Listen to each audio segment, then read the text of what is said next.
Hello, আমার প্রিয় ছাত্র দাসগর মশাই ভালো আছো। আজকে তোমাদের সঙ্গে যে বিষয়টি আলোচনা করব সেটি হলো তৃতীয় পর্যায়ক্রমিক মূল্যায়ন 2024 নবম শ্রেণীর বাংলা বিষয়ের একটি স্কুলের প্রশ্নপত্র। আমরা বলছি চ্যানেলটি ভালো লাগলে অবশ্যই মনে করে সাবস্ক্রাইব করে দেবে এবং বন্ধুদের সঙ্গে আরও বেশি বেশি করে শেয়ার করো।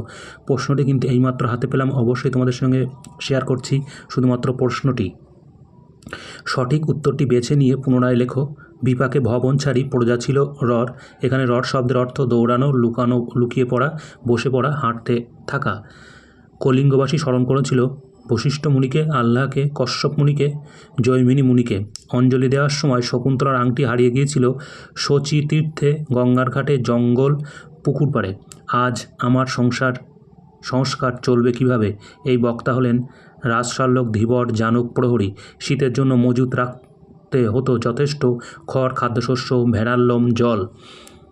কিন্তু তার সুনাম ছড়িয়েছিল বহুদূর। সুনাম কার? সুনামের কথা বলা হয়েছে মোহাম্মদ শাহ ইলিয়াস মোল্লার, ইলিয়াসের ছেলের। বেঁচে থাকো বাবা, যশস্বী হও। বক্তা হলেন মাস্টারমশাই সুকুমার, প্রিন্সিপাল ডাক্তারবাবু। এখনও যে স্বাদপূর্ণ হইল। এখানে যে স্বাদের কথা বলা হয়েছে তা হলো সমুদ্র দেখা, ঝর্ণা দেখা, পাহাড় দেখা, ট্রেন দেখা। দোহা পানে চেয়ে আছে দোহা কার? দুটি নৌকা, দুটি গ্রাম, দুটি মানুষ, দুটি খেয়া। আমি টের পাই, কবি এখানে টের পান বাংলার প্রকৃতি, বাংলার মাঠ, বাংলার মাটি, বাংলার প্রাণ। বাজনা বাজবে গাজনের, সর্বনাশের, চরকের, ধ্বংসের। কবি তালা ভাঙতে বলেছেন দেবালয়ের, অট্টালিকার, বন্দিশালার, বাড়ির। বাঙালি সর্বস্ব পণ করেছে সত্যের জন্য, জয়ের জন্য, স্বাধীনতার জন্য, বাঁচার জন্যে। প্রফেসর শঙ্কুর আবিষ্কৃত রিমেম্ব্রেনের কাজ হলো অজ্ঞান করা, মহাকাশে যেতে সাহায্য করা, লুপ্ত স্মৃতি ফিরিয়ে আনা, খিদে না পাওয়া। অর্থগতভাবে শব্দ 2 প্রকার, 3 প্রকার, 4 প্রকার, 5 প্রকার। হাত শব্দটিকে মৌলিক শব্দ, সাধিত শব্দ, রূঢ় শব্দ, যোগ রূঢ় শব্দ।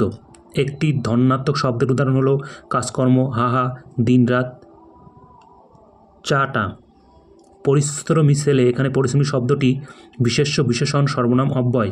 এরপরে আসছে আমরা অতি সংক্ষিপ্ত প্রশ্নের উত্তর দাও। 1 গুণ 20 = 20। আমারাই অন্যায় হলো বক্তাকে। কিন্তু একটি শুধু মেলে নাই। কি মেলেনি? নুরুর প্রতি মাস্টারমশাইয়ের কি উপদেশ ছিল? সে নাই, চলিয়া গিয়াছে। কে চলে গেছে?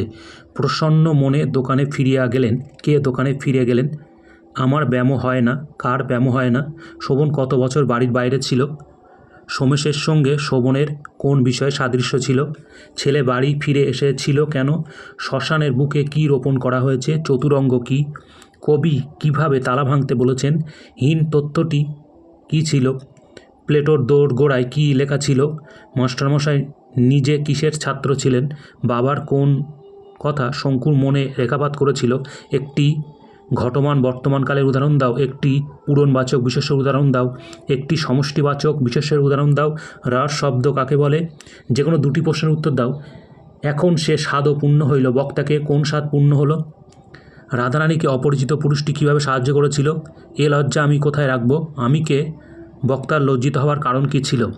আবারও 4 নম্বর দাগের প্রশ্ন, 2টি প্রশ্নের উত্তর দাও। এরই মাঝে বাংলার প্রাণকে কবি কোথায় কোথায় খুঁজে পান? হা হা হা পাই যে হাসি, কার হাসি পায়? তার হাসির পাওয়ার কারণ কি? না পায় দেখিতে কেহ রবির কিরণ না দেখতে পাওয়ার কারণ কি ছিল? 5 নম্বর দাগের প্রশ্ন, যে কোনো 2টি প্রশ্নের উত্তর দাও। ফিরে আসার ভয়ানক একটা ট্র্যাজেডির কথা আমি জানি। আমিকে ভয়ানক ট্র্যাজেডির কথা নিরুদ্দেশ গল্প অবলম্বনে আলোচনা করো।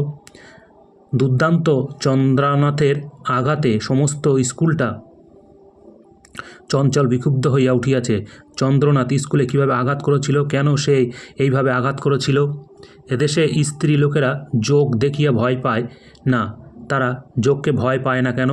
তারা কী ধরনের পোশাক পরে? তারা কি উপার্জন করে? কীভাবে উপার্জন করে? 6 দাগের প্রশ্ন, যে কোনো 2টি প্রশ্নের উত্তর দাও। সত্যেন্দ্রনাথ দত্তের আমার কবিতা অবলম্বনে বাঙালির অতীত গৌরব গাথা আলোচনা করো।